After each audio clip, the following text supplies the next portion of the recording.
Cassie Ventura's testimony involving Sean Diddy Combs has shocked the world. It begs the question, how does one heal from such extreme abuse? And how can a person reclaim their power after being silenced, hurt, and even humiliated? Our next guest, who is not tied to the case, is an assault survivor herself and mindset expert with her own insights, finding peace on the other side of trauma. Joanna Rajendran is the author of The Best Life Ever, 12 Steps to Stop Reacting to Life and Begin Creating It.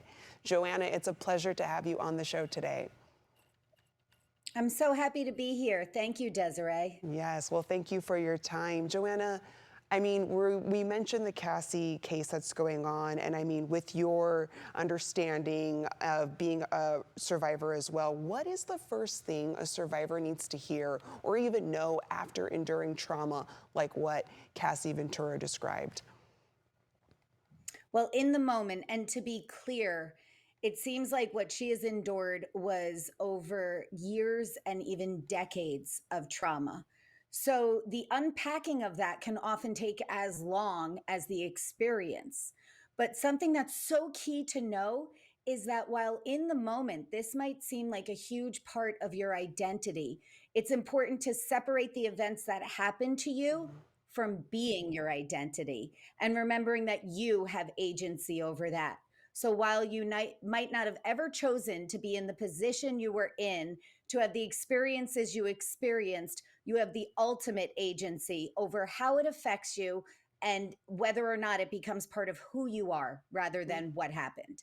Yes, and you mentioned, I mean, like for Cassie and for others, I mean, this is something that could be going on for years, and many survivors are conditioned to stay silent. So how can someone begin to unlearn that silence?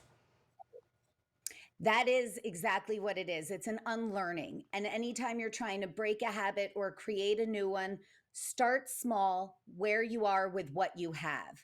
So while you don't have to write your story in an open book like I did, you can start with a best friend, a trusted family member, a counselor. Maybe you find a group of people who had similar situations and survived it and came out the other side. So start sharing in a small, safe setting and see how that feels. But when you begin to share, you often realize not only are you so not alone in your experience, but by giving something a voice and releasing it, you have power to control it. It's kind of like that Voldemort thing from Harry Potter. Often, when we're scared to name and identify and speak about the thing, we make that boogeyman bigger. Mm. And I mean, you teach mindfulness and emotional empowerment. So can you share a simple daily practice that helps survivors begin rebuilding trust in themselves? Absolutely.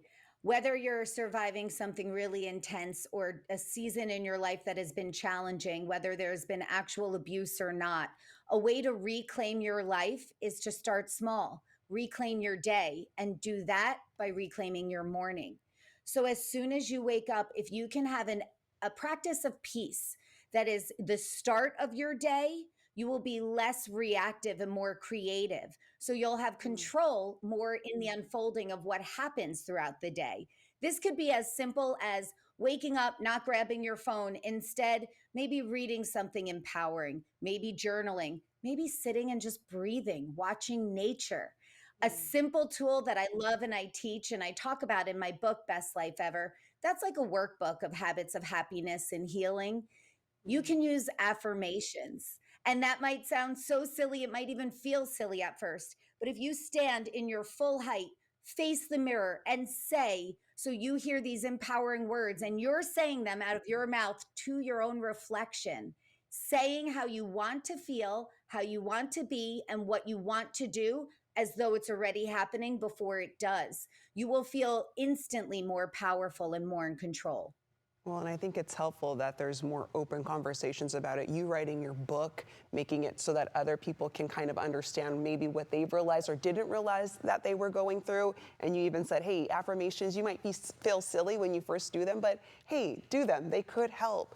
One other thing I wanted to point out, you said that trauma is stored in the body. Can you explain what that means and how survivors can begin to safely release it? Yes, I had this incredible teacher. She was the subject of my first book, My Guru Wears Heels. She was the world's oldest yoga teacher. She would often share that dis-ease left in your body long enough, you feel it on a cellular level and it becomes disease. So if you think about these old hurts or these traumas or these pains that we store physically along with emotionally, they often show up as a physical injury or illness. So if you think that you're supposed to live with a resting anxiety or a low grade level of fear or sleepless nights, that feeling, you must know that there is a better, more comfortable, more satisfying, and more delicious way to experience your life. So if you start playing Yeah. with one simple tool at a time, even if it's just taking a really deep breath Yeah. or start stretching, maybe you can try something you never tried before. Reiki, acupuncture, yoga. In these deep stretches often comes a deep release. And the more you can let go of what no longer serves you, the more space you leave for that which does. Joanna, I want to thank you for your insight, your vulnerability, and for your power. I'm going to let our viewers know where they can go for more information. Joanna's book, Best Life Ever, is available where books are sold. You can find out more about her work by heading to joannarajendran.com.